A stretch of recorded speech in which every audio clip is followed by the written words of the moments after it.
Thank you, Pellegrino, and good morning, everyone. And boy, what a tough act to follow. Smart cities after the fastest man in the world in a rocket car. I'll try and entertain you. The good news is it's before lunch, so you'll still be awake, so it's great. But I'm going to try and give you a bit of a tale. So Andy and, in fact, Pellegrino kind of were telling stories. And as you can see, I'm trying to tell you a tale of more than two smart cities. So I work for Schneider Electric. I'm very lucky. I live in Singapore, and I travel the world, and I work on smart city projects everywhere. And I'm a property developer, chartered surveyor by background, and you'll see that some of what I've sort of worked on, and it takes me to amazing places like Aalesund and pretty much every continent except South America so far. So I'll just try and share with you some of the experiences, observations, and try and give you insight as to why you should care or why you shouldn't care, and how it's going to impact all of us. So I'll take you through some of the drivers, but I'd kind of like to open up, and I'm sticking with this storytelling theme because in many ways I am a storyteller for my company. I speak property, I speak real estate, I speak technology, I speak city. Unfortunately, I only speak English. My daughter speaks French and other one speaks Chinese. I try to work with English as best I can, and I have very little Norwegian. I'm so sorry. But smart cities is an odd thing, and it reminded me of a book I've read many years ago, A Tale of Two Cities, where it was the best of times and it was the worst of times. It was the age of wisdom, it was the age of foolishness. It was the epoch of belief, and it was the epoch of incredulity. Now, that was written in the 1800s, over 100 years ago, about the revolution and about Paris and London. But it actually kind of touches on smart cities, where we have this amazing future, and yet we struggle with the present. And there is this balance of wisdom and foolishness in smart cities.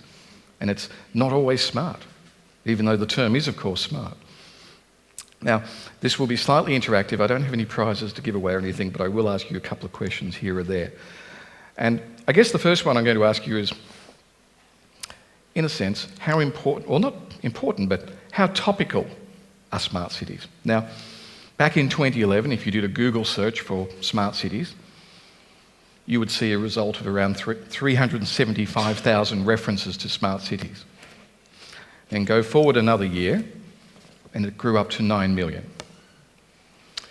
And because Google changed its algorithms this year, what do you think in 2016 was that number for smart cities, in round terms?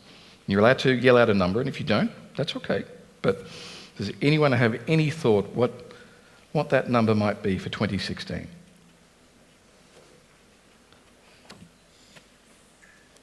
Very scared. $1 billion. Did I hear a number? Nope. Okay, I'll tell you anyway. 61 million.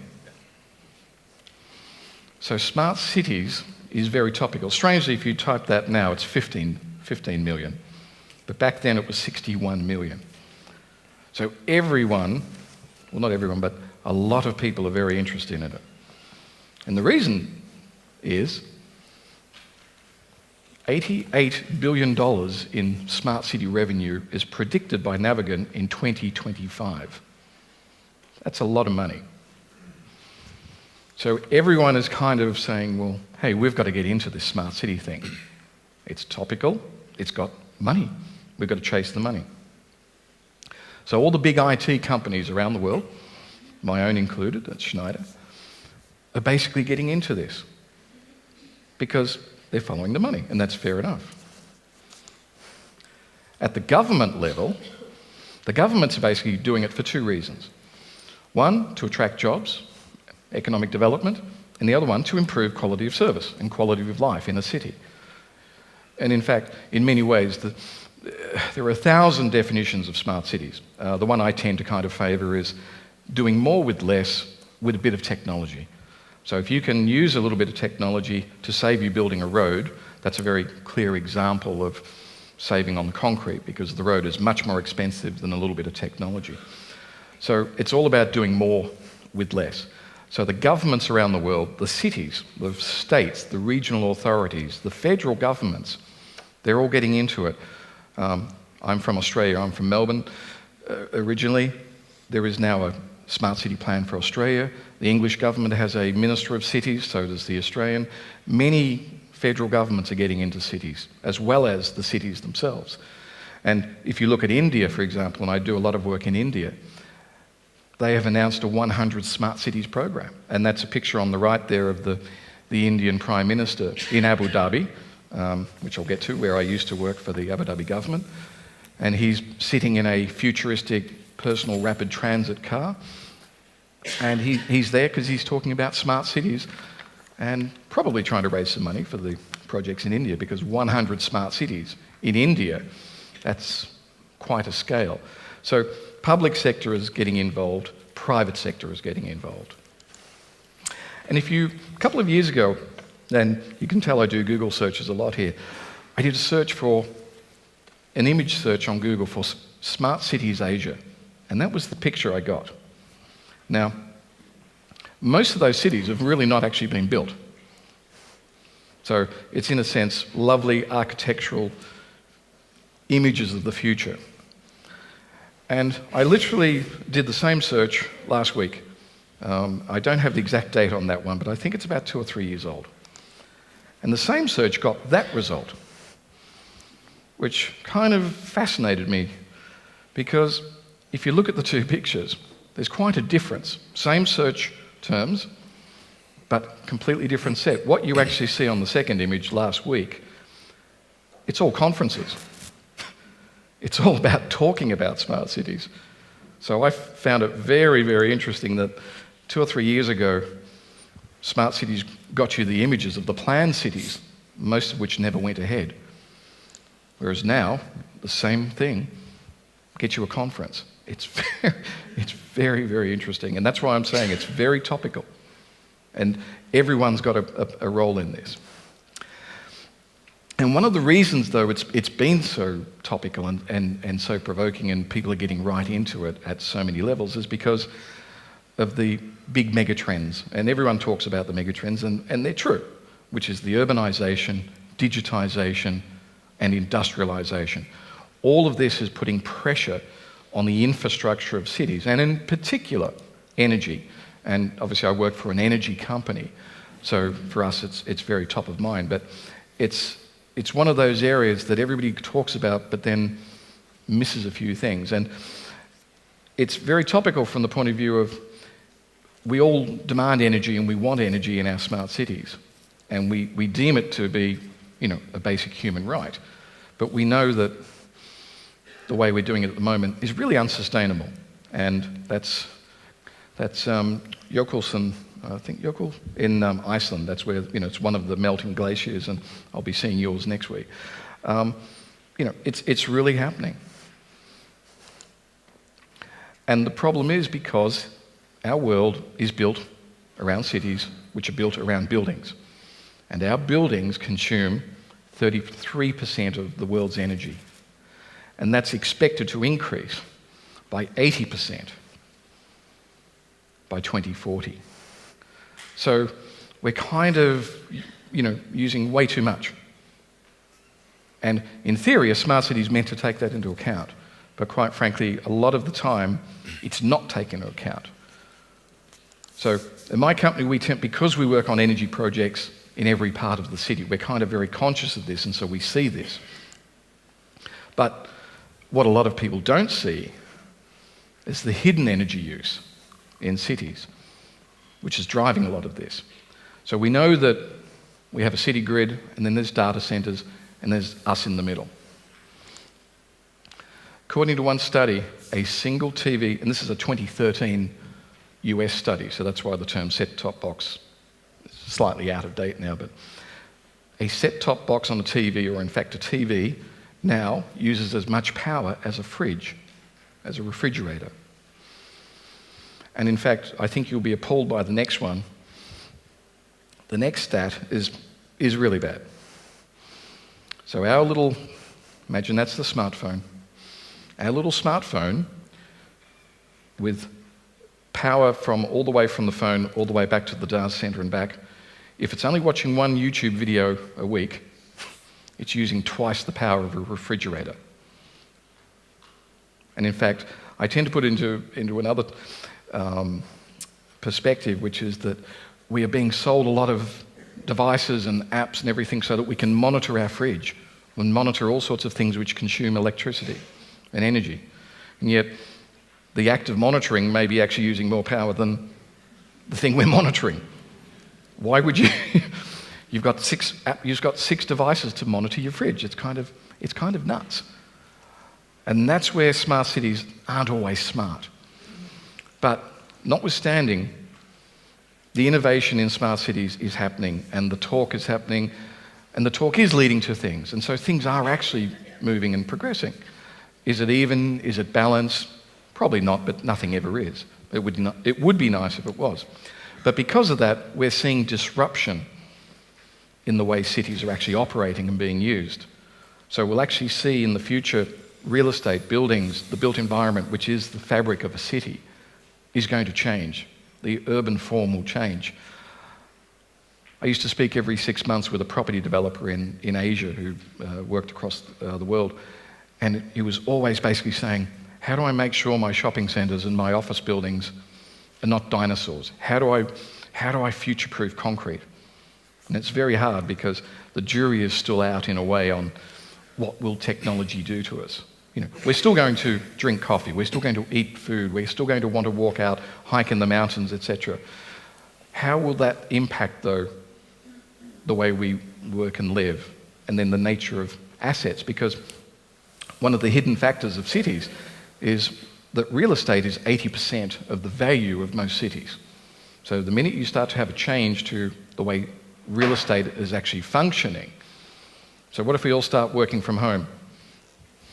Suddenly, maybe half of the value of a city goes down because the office buildings suddenly are empty. I actually work from home in Singapore. My boss is in London. I fly around a lot. I work from home. I go to the office once every 2 weeks. So I'm not using the roads. I'm not using any office space. And the transformation and the innovation is happening even more and more markedly with who's operating things. So in lots of cities now, the way they're actually adopting smart city projects is they're actually saying, well, hang on, I don't have the money. I don't have a big bag of cash. What I do have is a friendly company who's offering to provide something as a service, as what we call an OPEX model, not a CAPEX model. So there's many, many examples now starting to come through where the cities are saying, I don't need to go and spend $100 million. This company will spend the $100 million for me, and then they'll provide it as a service. And what that's meaning is that buying centres are changing, the way things are delivered is changing. Often as a citizen, we might not actually see that change, but behind the scenes, it's actually changing the dynamics of how cities really operate. So I'll try and take you through some of the types of smart cities to give an example, because there is no single style or definition in a sense. And in fact, there's not even an established typology of smart cities. So I'll kind of give you my rough one. Now, in the beginning, there were green and eco cities. So 10 years ago, when I started getting into cities, there was no smart cities. I was working on an eco city, which I'll show you in a second. Then, a little bit later, Barcelona kind of came along and a few others started to say, well, hang on, let's call them smart cities, and we'll assume that incorporates green or sustainability. And then, of course, the next evolution has been innovation cities, creative cities. That's Chiang Mai in Thailand. And IoT cities. So everyone has often been using smart cities or green cities or creative cities or IoT cities as a bit of a label. And there's nothing wrong with that, as long as you understand it is a label. And as part of that, what you tend to find is that cities are really, really tough at competing with each other, often sometimes more than governments. And in fact, cities often drive governments crazy because the federal governments might have a certain foreign policy, but they can't stop a city jumping on a plane and going to another country, one that the federal government may not actually wish them to go to. So this happens a great deal. So this was in the paper the other day, literally where Dublin, the Lord Mayor of Dublin was claiming that he was being rubbished by other cities in Europe. So cities are very conscious of competing, trying to attract the latest business, the latest multinational to their city. And they often will use city indices. And in fact, Pellegrino referred to the livability index. So there's a livability index, there's the Economist Intelligence Unit Index. There's probably about 10 to 15 different city indices that measure different things in a different methodology. And if you actually go to the website of the City of Toronto, they actually put where they rank on about 20 different indices, just to kind of make sure that everybody knows, hey, look, we're number 2, we're number 4, we're number 6. Because cities are competing. Cities are, bragging about where the city to move to. And of course, most of those cities have teams of economic development people who are jumping on a plane, doing a delegation, knocking on some other country's door and saying, move into our city. So they're working very hard to do this. And, we're part of InnoTown. This is what InnoTown's all about. And cities and innovation kind of go hand in hand. Every smart city, pretty much, that's talking about being a smart city is driven by an innovation hub. So if you look at the success of Barcelona, for example, they built an innovation district called At22. And you can see on the screen, different cities are trying to do that. They're literally starting with an innovation strategy as the main way. But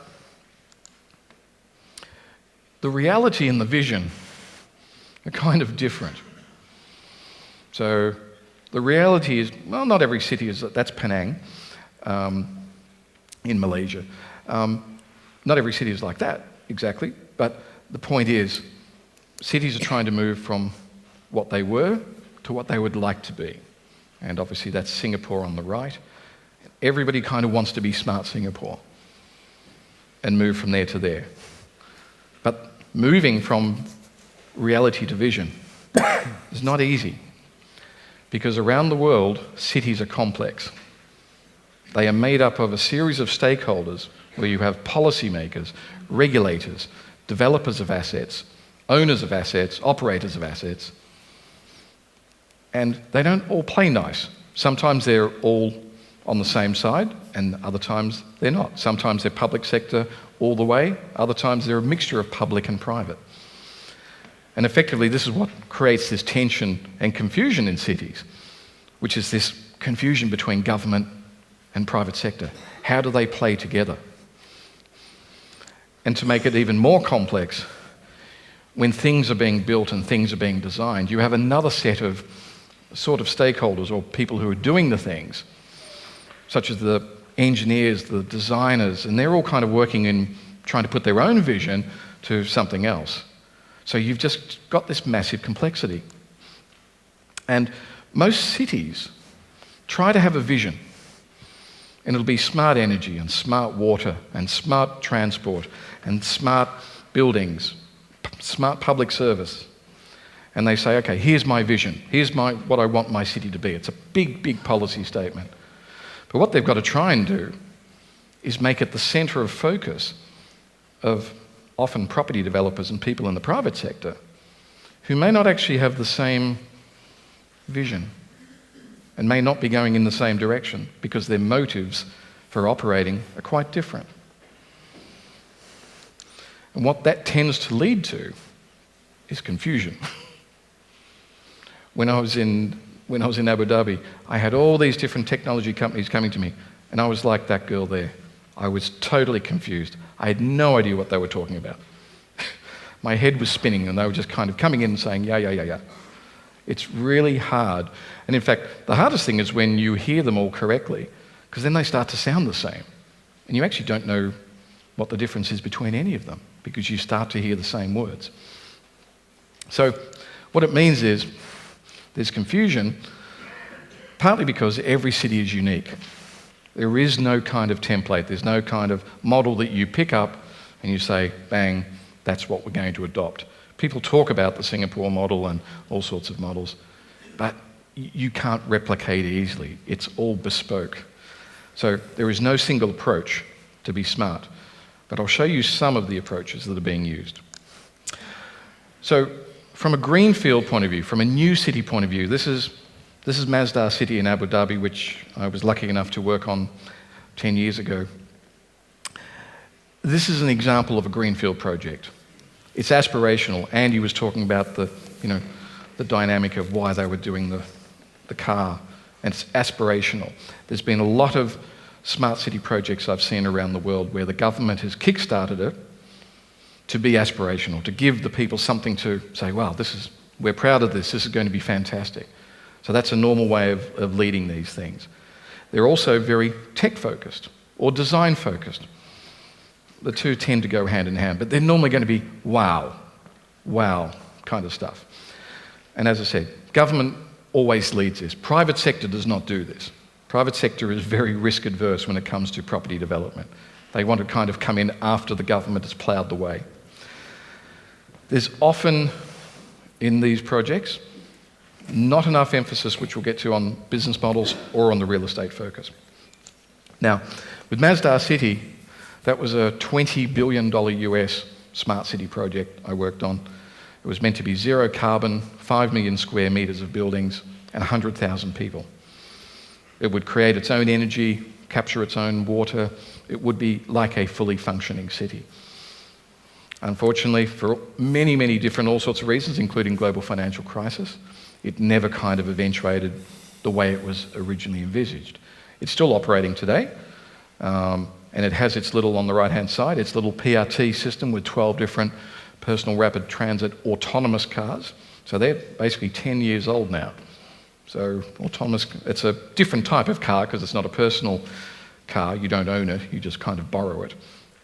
But you have pretty much a zero carbon, well, not a zero carbon, it's a carbon neutral precinct now. But it was going to be a good model for the world.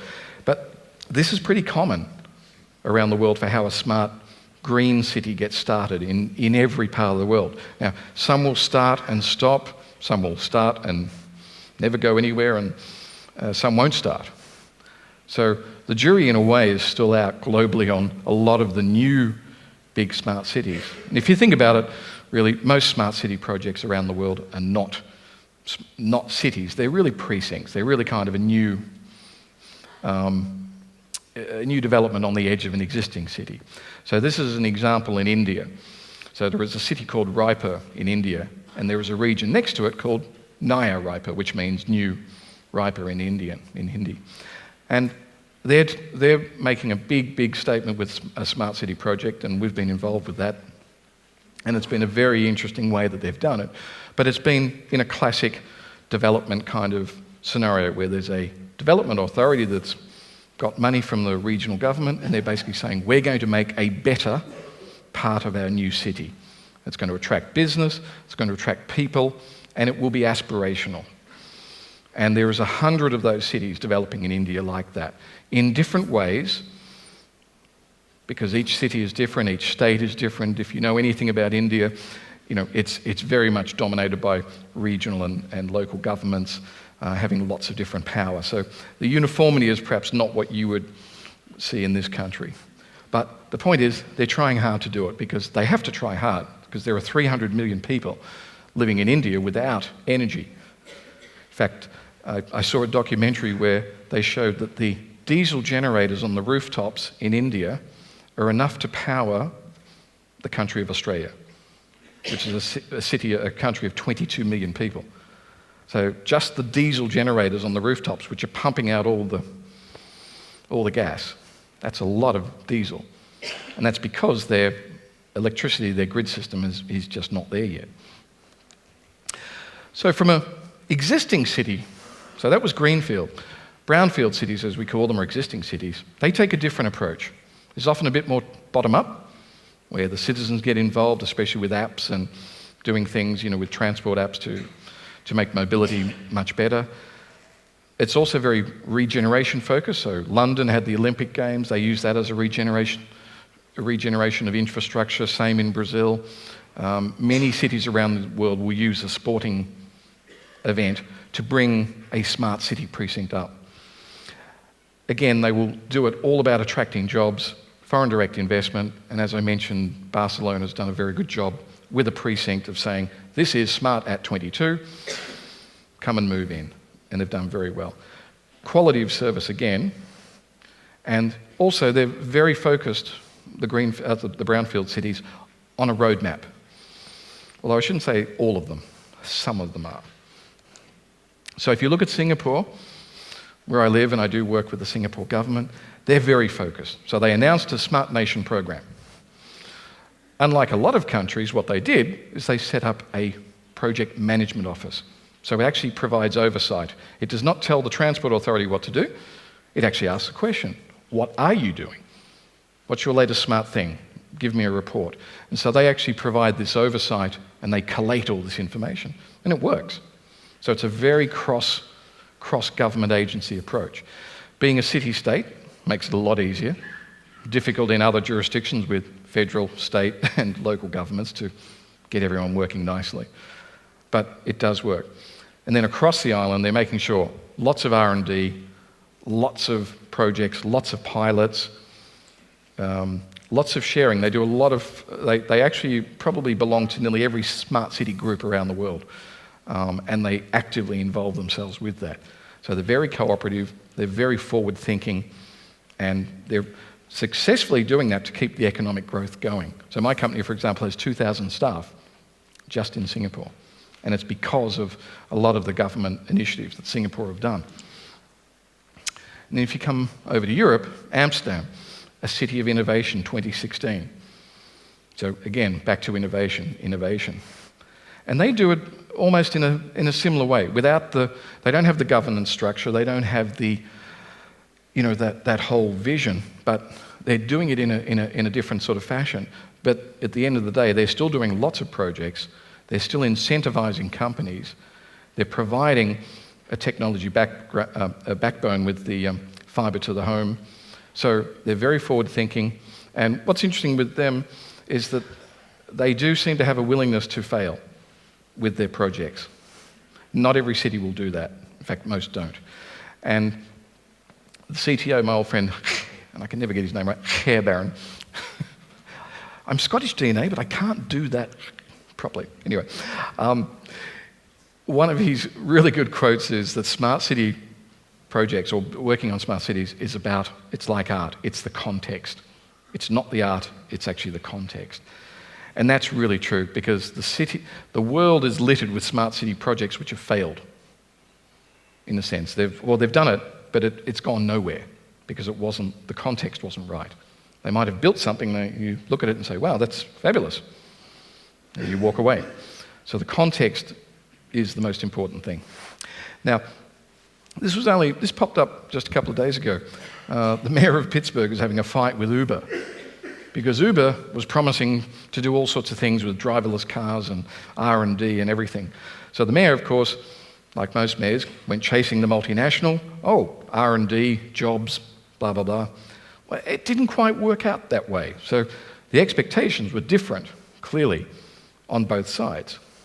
And now the mayor is saying very loudly, oh, cities need a roadmap for, which I don't know if that's meant to be a pun, for driverless cars. But the point is, it's highlighting the tension between the private sector and the public sector in cities.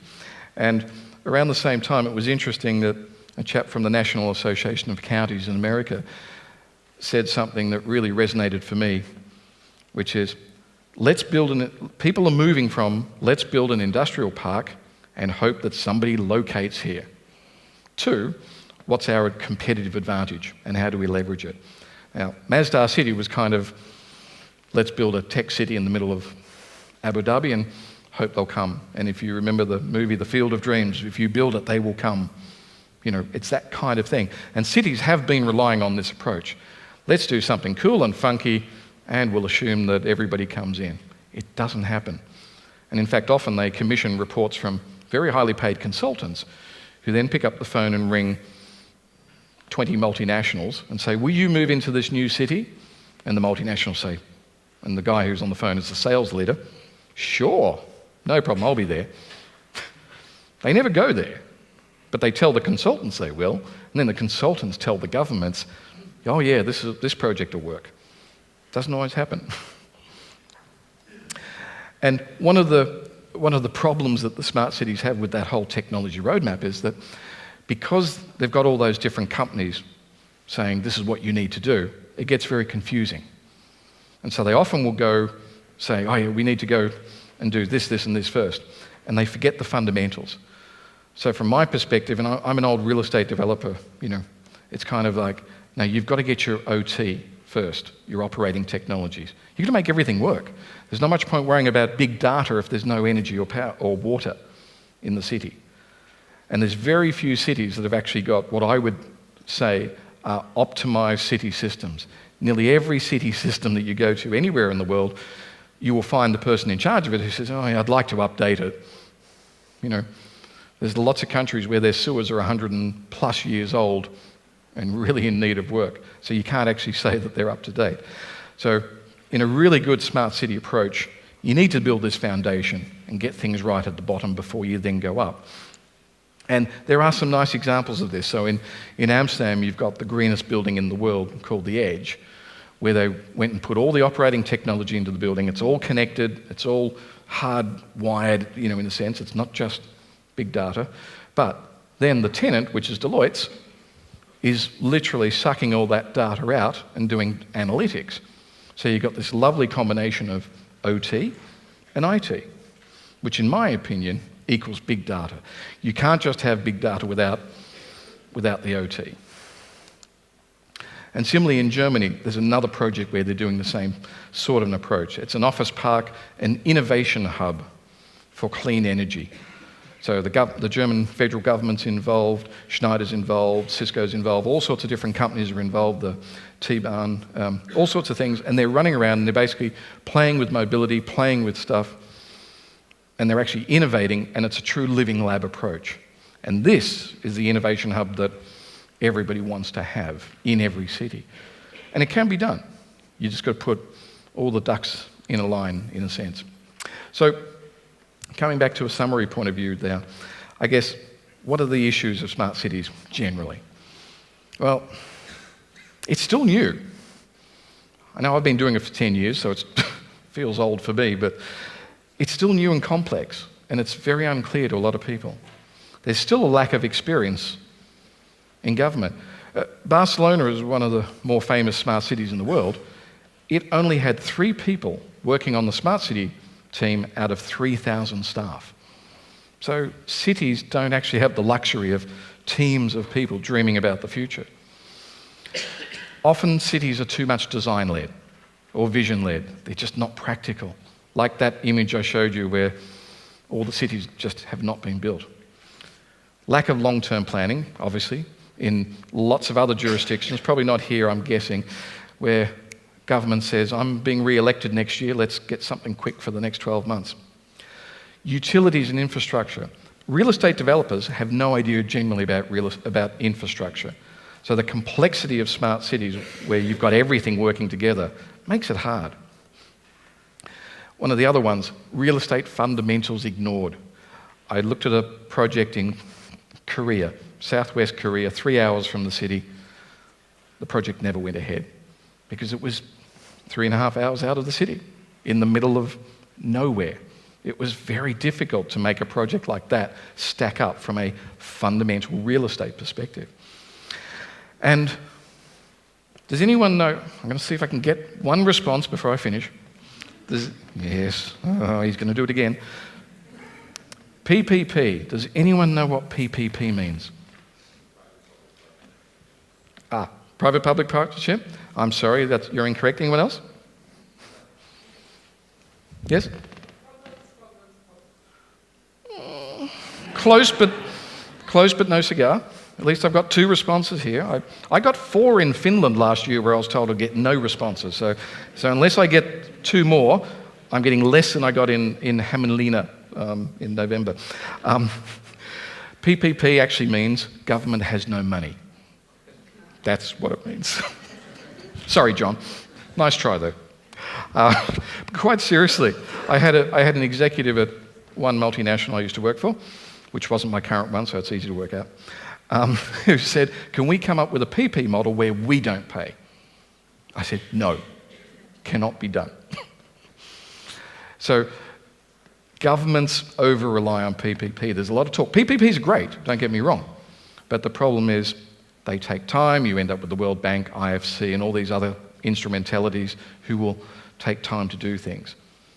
Mumbai put in integrated smart traffic light system. It took 7 years from the beginning to the end. Multiple feasibility studies, multiple checkpoints, and funding coming from the World Bank. It's not a criticism of the World Bank. The problem is the minute you start to get multiple entities together with money flowing in at different points, it just slows down. So how do you move forward? Well, you've got to build it. Every city's got to build its own roadmap, a really good roadmap. And it works around the other 3 Ps, which are policies, programs, and projects. And it's strange how many cities don't do this.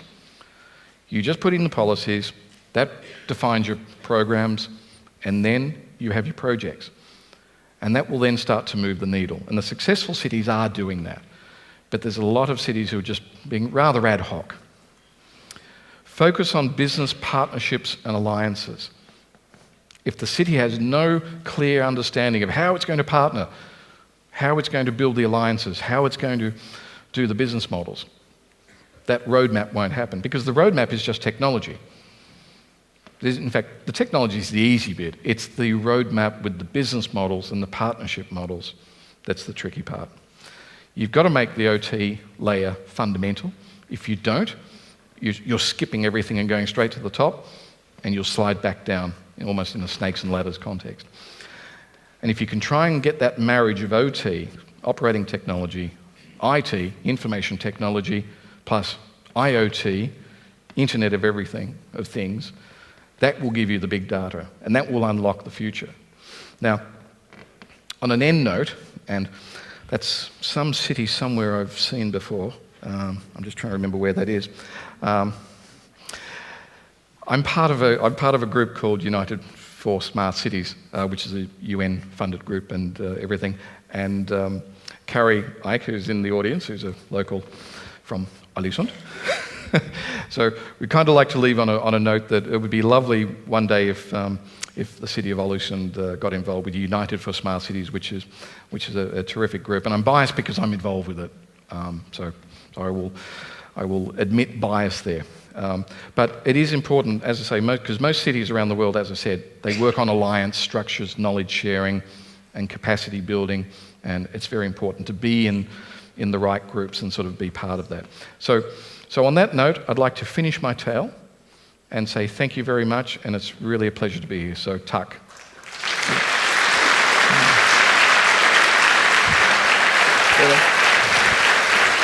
Good. Yes, tusen tak, as they say. Very good. Lots of questions coming in. I think you've answered one of the common questions, which is basically, what do we need to do to start making Aalesund a smart city? And should we even bother making Aalesund, this little town on the coast of Norway, smart? You should, because, but again, you've got to kind of define smart in the sense of if the city of Aalesund is just always forward-looking and trying to do things the better way, it will be smart by definition. Okay. If you go to Singapore, Singapore had a road traffic system that 10 years ago was put in place. That was before the word smart city was invented. Back then it was just called a traffic management system. Now it's called a smart city traffic management system. It hasn't actually changed. So as long as you're still trying to do more with less, which everyone is normally, but the difference is the scale of the planning. Right. Which is why government's involved. Because we made a very interesting point about the PPP, which does stand for what was said over here, right? But it Public-private partnerships. But it means no money. Because what companies like Uber are coming in, they're just saying, cut the bureaucratic crap, we'll just get on with it and do it. But then they run into problems with cities. In theory, the role of government in many cases is to put in place an enabling environment to incentivize the private sector to do the policies that the government wants. That's in a perfect world. No one really gets that right. But that's what they should be doing.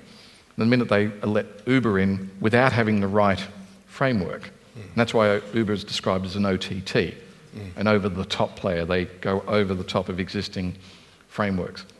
But they get things done, don't they? For their own ends, yes. Well, not just for their own ends. No, I know, but I'm It's for a lot of people's ends. I mean, the way I understood it, I was skeptical to Uber but until I used the thing in New York. It's brilliant, isn't it? It's fun. Has anyone actually used Uber? It's brilliant. I used it in Denmark when I didn't speak Danish last year. Yeah. It was great. No problem. What's, in your opinion, where is the smartest city? Is there one? What makes it smart? I get that question a lot. Yeah. And it's a difficult question because it's not straightforward. I think personally the smartest cities are the ones that aren't getting the credit for it, because most of the definitions and the indices, they reward where you are rather than where you've come from. So for example, Oslo always does well because it's got lots of clean energy. I would argue that the fjords have kind of been around for a while. Okay. Whereas, let's say that you started off 10 years ago and you had no clean energy and now you're 100% clean energy. Or maybe you're 50% clean energy, but you're then behind Oslo, who might be, say, 60%. That city should be rewarded for saying, wow, look at what you did. You came from 0 to 50%. So incremental growth, or just growth, performance over a baseline, should be the measure. And strange enough, there's lots of cities in Germany, France, smaller cities, the 300,000 kind of population around the world, who, to me, end up being the smartest cities. And they're often run by some of the smartest and most powerful mayors as well, aren't they? I was listening to you and thinking the Boris Johnsons, the Bill de Blasio in New York. These are very powerful people, these mayors of cities.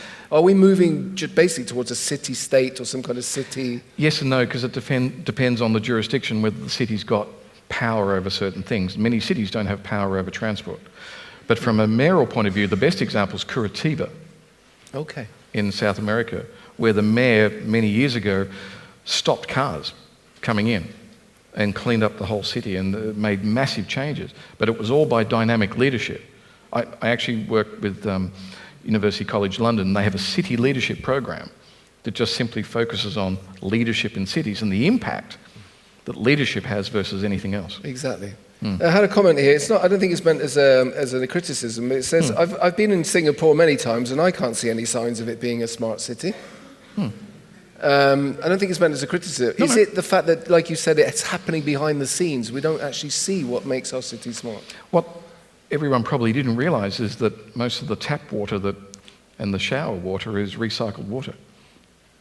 And that, in fact, if you look at the Marina Bay, next to the Marina Bay Sands Hotel and everything that was a picture there earlier, that's a water catchment.